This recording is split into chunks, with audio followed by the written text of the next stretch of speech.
مخکې له دې چې ویډیو ته لاړ شو له تاسو څخه هیله کوم چې زموږ یوټیوب چینل سبسکرایب کړئ. نو د سبسکرایب کولو لپاره به لومړی راشئ دا سره بټنه سبسکرایب به کلیک کړئ، له هغه وروسته به د بیل نشان کلیک کړئ یا د زنګ نشان، بیا به آل یا ټول انتخاب کړئ. زموږ د ویډیوګانو نشریدو سره به تاسو ته خبروای درشي. جزاک الله خیر.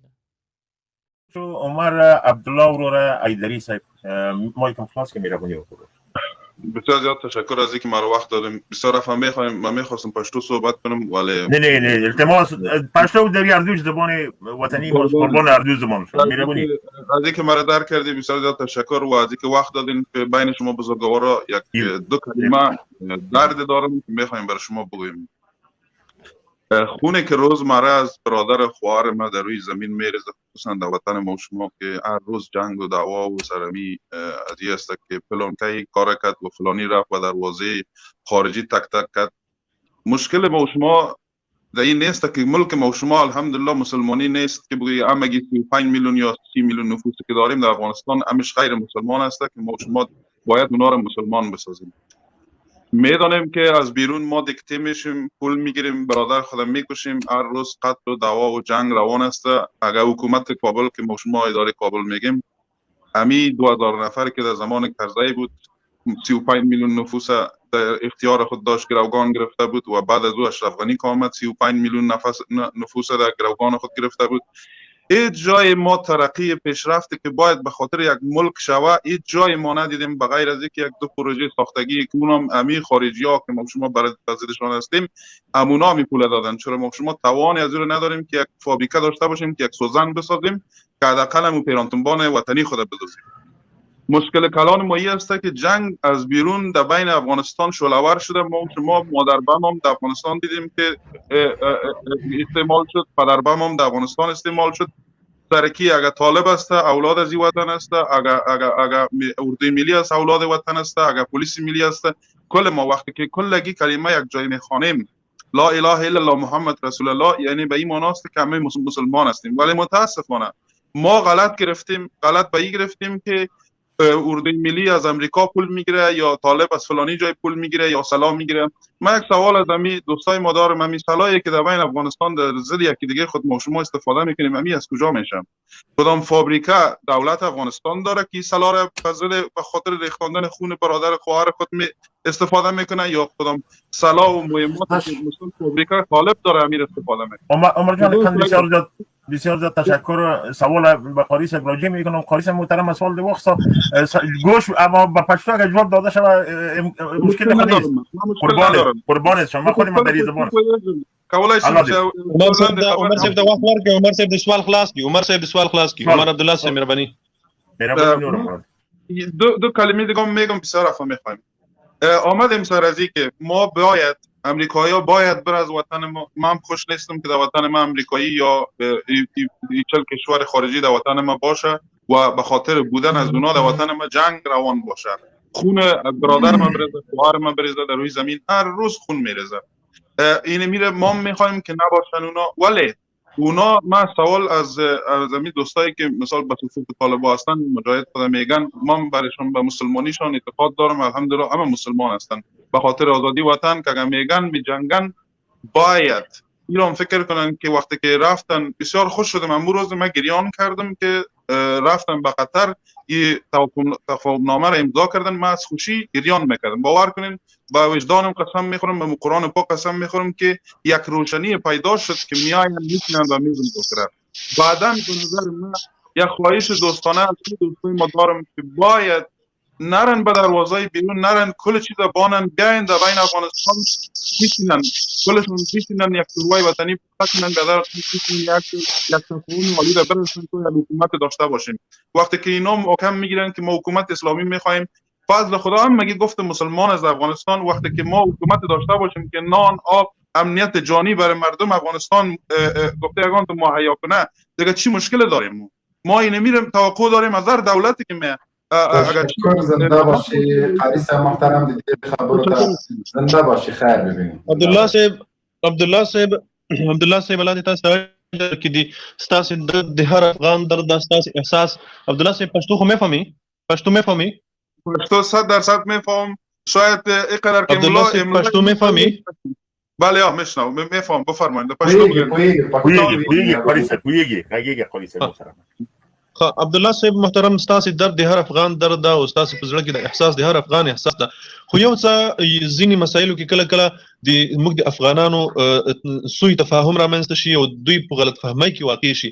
یوه خبره خو دا ده چې د طالب په لاس کې اسلحه او د کابل ادارې د ملیشو یا د امریکایانو په لاس کې اسلحه دا تفاوت لري. ستاسو دا خبره صحیح ده چې دغه اسلحه د کوم ځای نه راځي دا سوال ده، خو دغه اسلحه چې په افغانستان کې دا د امریکایانو او د روسانو اصلي دي، یعنی د دوه امپراتوریو اسلحې دي چې اوسه پورې افغانان په خپل منځ کې سره جنګيږي.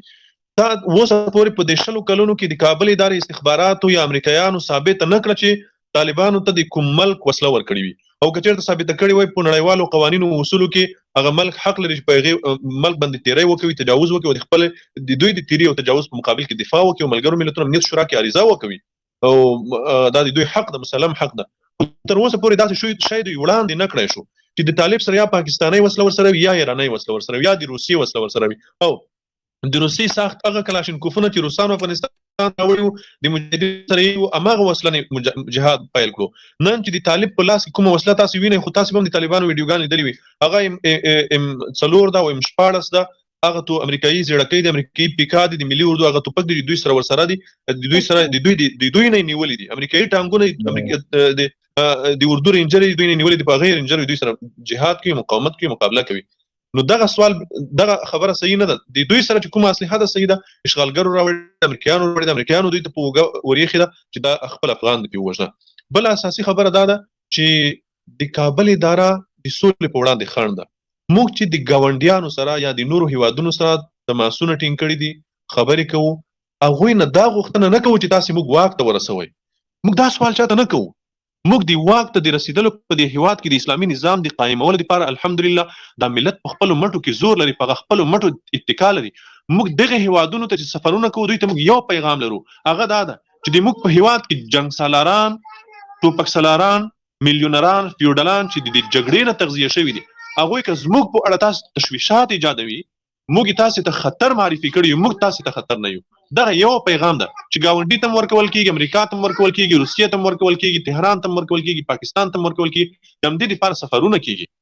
موږ سفر دغه شی متضمن ده، بل شی په دې سفر کې نشته. نه موږ د کوم چا نه مرسته غوښتې ده، د چا نه وسله غوښتې ده، او یو بشري مرستې دي چې اسلامي امارت د ټولې نړۍ نه بشري انساني مرستې غواړي او متقابل احترام ولاړ تعلقات غواړي، ولاړې مرستې غواړي.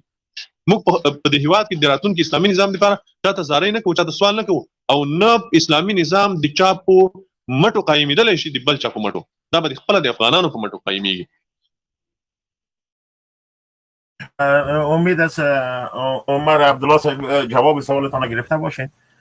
ما سوال واخلې شاهین صدی دغه سوال مکمل شو، وطن ګل مهرباني وکړئ سوال مو کوي. بخیر علی خبرونه مننه ډیره تاسو نه، سلامونه ټول ته، خدای دې وکړي جوړ روغ او صحتمند اوسئ. د ما د وطن ګل مایک مخلاص کړئ، که خلاص جنرال سره غږیږي مهرباني وکړئ. مایک خلاص کړئ، आवाज شته؟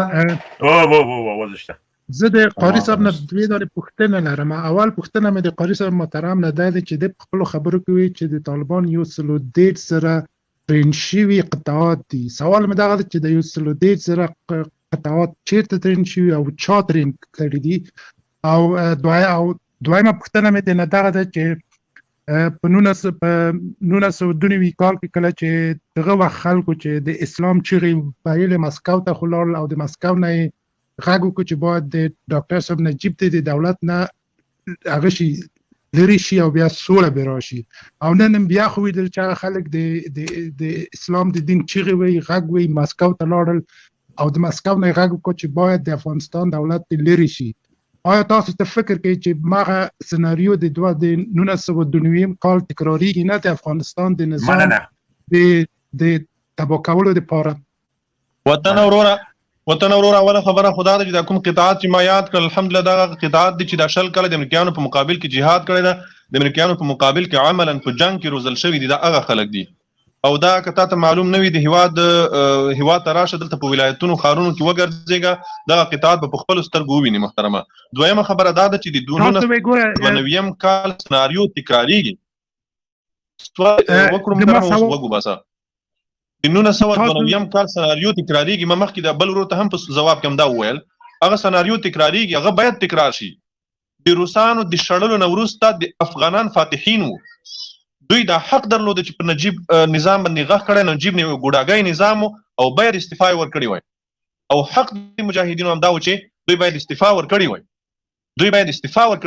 دوی وا حق نه لرلو چې په دې ملت واکمنان پاتې شوی وای. هماغه سناریو تکراریږي. بالکل انګریزان د دې هیواد نه تختی، د انګریزانو تخته د دې ملت یو لوی ویاړ، لوی افتخار، دا ملت یو فاتح ملت ده، دا یو ملت فتح کړی ده، او د فاتح ملت سره خای هم داسې فاتحانه خبرې، هم داسې فاتحانه لهجه سره خای. غنی ټامی نظام باید د منځه لاړ شي، د غنی ټامی نظام باید استعفا ورکړي او د واک نه لري شي، ځکه دوی د اشغالګرو خدمت کړی ده، د اشغالګر د افغان کور ته اړولي دي. دا سناریو تکراریږي، په دې کې تاسو هیڅ شک مه کوئ. یوه خبره دا ده چې یو شی به نه تکراریږي، هغه دا چې د روسانو د وتلو نه وروسته د مجاهدینو ځینو رهبرانو چې هغوی ته شخصي ګټې مهمې وي، هغوی ته سمتي ګټې مهمې وي، هغوی ته ژبنۍ ګټې مهمې وي، هغوی په خپلو منځونو کې په جنګ لګیا شول، د افغانانو د جهاد ارمانونه یې خاورې کړل. د انګریزانو د وتلو نه وروسته د ټامي غني د استعفا نه وروسته به هغه حالت بیا نه تکراریږي. دا یو اطمینان موږ تاسو ته درکوو. مننه محترم قاری صاحب. رو بشه قاری صاحب بختیار ډېر ښه وضاحت قاری صاحب، الله مو عزت وکړه. بختیار نه شاهین صاحب ځورېدلي ولس ته واک ورکړه. ځورېدلی ولس مهرباني وکړه. السلام علیکم ورحمت الله وبرکاته. هیله مو دا وه چې کنځلې ونه کړي وروره، وخت مو درکړه مهرباني. مبین صاحب محترمه، ما لا تر اوسه پورې نه چېرې کنځا کړې او نه به کنځا وکړم. ثبوت شته موږ سره. مهرباني وکړه سوال ته مو راشئ قدرمن. سلامونه نیکې هیلې مبین صاحب ته او کاري صاحب ته او وردګ صاحب ته. کاري صاحب محترمه، دا اوس کوم جنګ چې روان ده او د تاسو خبرو ته ګورو، دا د اسلامي شرعي نظام دپاره ده. که چیرې اسلامي شرعي نظام رانغی او دا خلک په بره طرحه ولاړ او جوړښت یې سره وکړو، بیا به د دې خلکو ولس ته جواب څه وي؟ په دې باندې دغه یو سوال جواب را.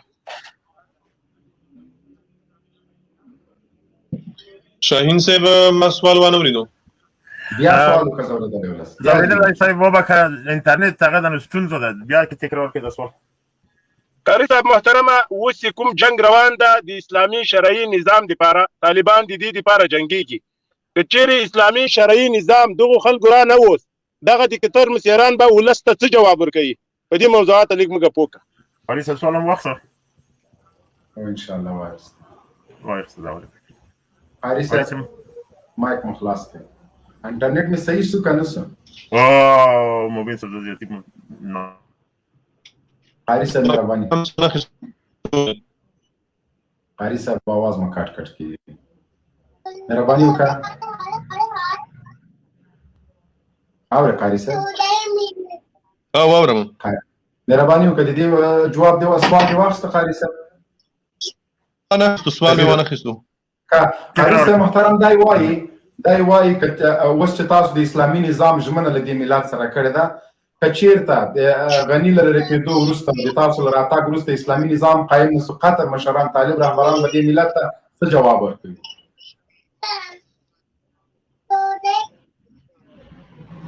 موږ به دې ملت ته هیڅ جواب نه لرو. لا قدر الله داسې نه کوي. موږ به که چېرته داسې وشوله، موږ به نه الله ته جواب لرو نه به ملت ته جواب لرو. الله داسې نه کوي. الله دې موږ قدمونه ثابت ولري، الله دې زموږ قدمونه نه خویوي، الله دې زموږ د مشرانو ثابت قدمي نصیب کړي. موږ په دې باور لرو چې زموږ مشرانو دا 20 کاله امتحان ورکړی ده، دا 20 کاله دوی شکنجې، زندانونه، تکلیفونه، شهادتونه لیدلي دي، او د دغې پیسو، د دې ډالرو، د دې امتیازاتو په مقابل دای په لګته والي دي، دې ته علت ورکړې ده، او په مقابل کې زندان قبول کړی ده، شهادت یې قبول کړی ده، اسارت یې قبول کړی ده، تکلیفونه، شکنجې یې منلي دي په ځان. دغه نه دي منلي دي، ذلت ژوند نه ده.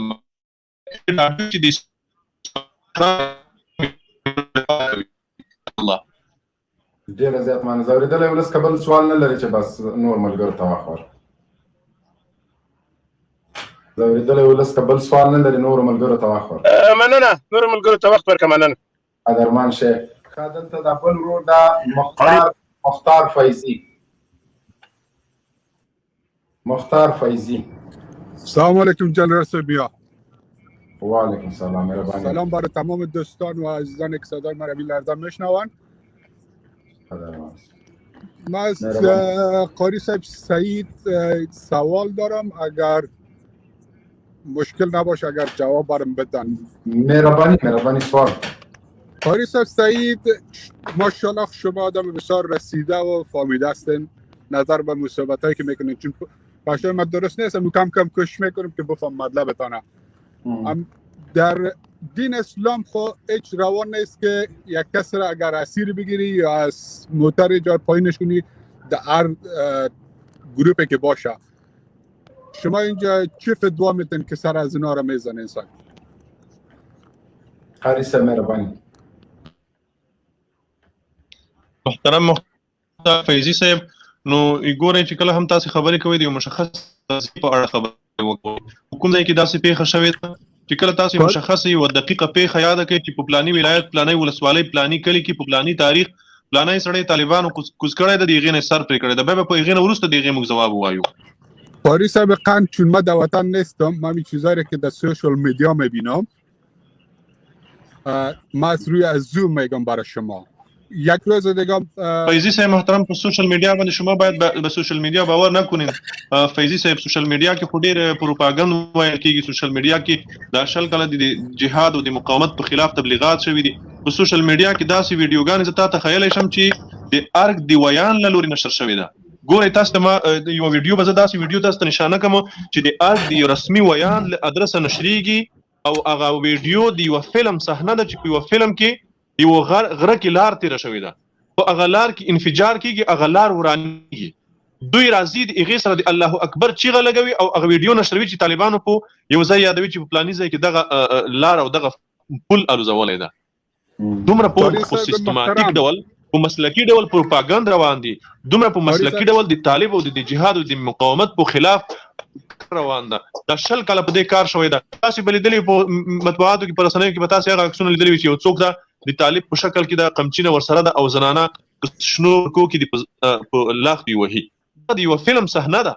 دا یو د بالیوډ یو فلم د غینه دا صحنه راخستل شوی ده. جوړې شوی صحنې دي. بل ورځ یو هندو دغه یو فلم جوړ کړ د استشهاد د ملت د جهاد او د مقاومت په ضد یو فلم جوړ کړی ده چې څنګه د ملت مقاومت کې پیغه کې په جهاد مسخري والدي په د ملت په قرباني مسخري والدي هندو راځي. هغه هندوان چې هغه د غوا زمن چې هغه د هغوی بوتان موږ مات کړي وو، د هغوی درمسالونه موږ مات کړي وو، هغوی ته په نوي دلی کې هغوی ته موږ درس او سبق ورکړی وو.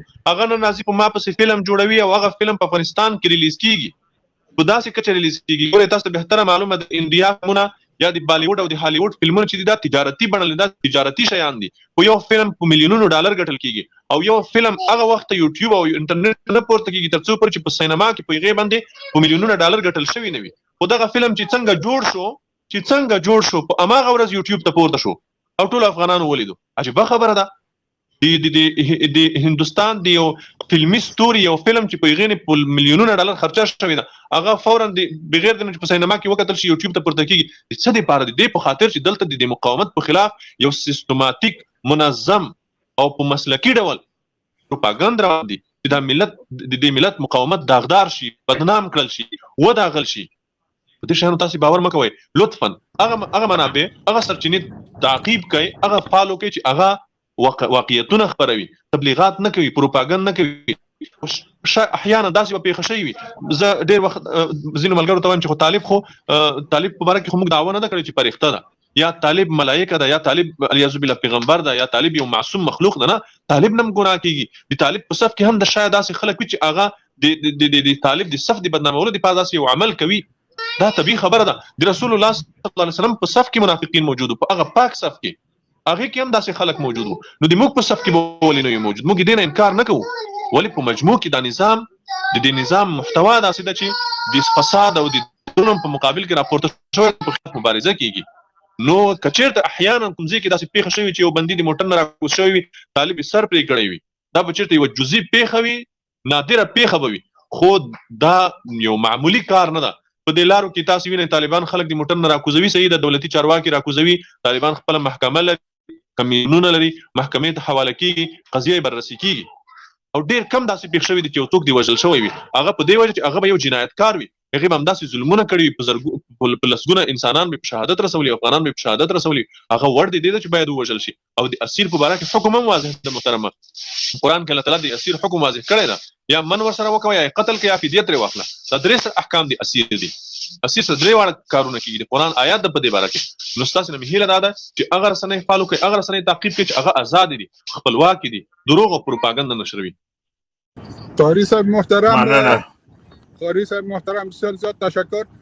خداوند بنداش عقل داده که اوقدر تفکیک کنه بین ساختگی و بین از که میبینی که در این منطقه‌ای که جنگ شده یا برادرای طالب اونجا حمله کردن و منطقه را تحت تصرف خود گرفتن. من از او ویدئوی میگم که یعنی در خود امی مدیای مختار بایزی صاحب قاری صاحب با شما وضاحت کرد که کدام شاز و نادر شده باشه در 2003 2004 لیکن بعد از او طالبان کمیسیونا را ایجاد کردن محکمه را ایجاد کردن قاضی‌ها را به کار گماشتن هیچ کسی نمیتونه کمیسیون تلفات ملکی پیش از این نبود یعنی چند سال میشه که کمیسیون ایجاد شده پرسان میشه شما چرا از اون نقطه های طالبان یادآوری نمیکنین که در نبرد جنگ همراه دشمن روبرو میشه و صدها تن از عساکر دولتی را دستگیر میکنه در حالی که میل تفنگشان گرم میباشه در چانکیش مرمی نمیباشه همش فایر کرده طالب دستگیر میکنه بعدا او را 5000 6000 10000 میته و رها میکنه از اینی دستاوردهای طالب چطور یادآوری نمیکنیم شما فیلمای را میگین که قاری صاحب گفت یا ساختگی یا شاز نادر یا 10 سال 15 سال پیش است شاید شده باشه در وقت طالبان منظم نبود کمیسیون ملکی نداشتن محکمه نداشتن یا هر چیز منظم است من حیث یک حکومت تا باروز کردن با جهانیا به همگی چیستن دیپلمات دارن در میز مذاکره هستن با دنیا نشان دادن که ما مردم نیستیم که ناخ کشتار کنیم البته در مقابل دشمن حتما هر کسی میکنه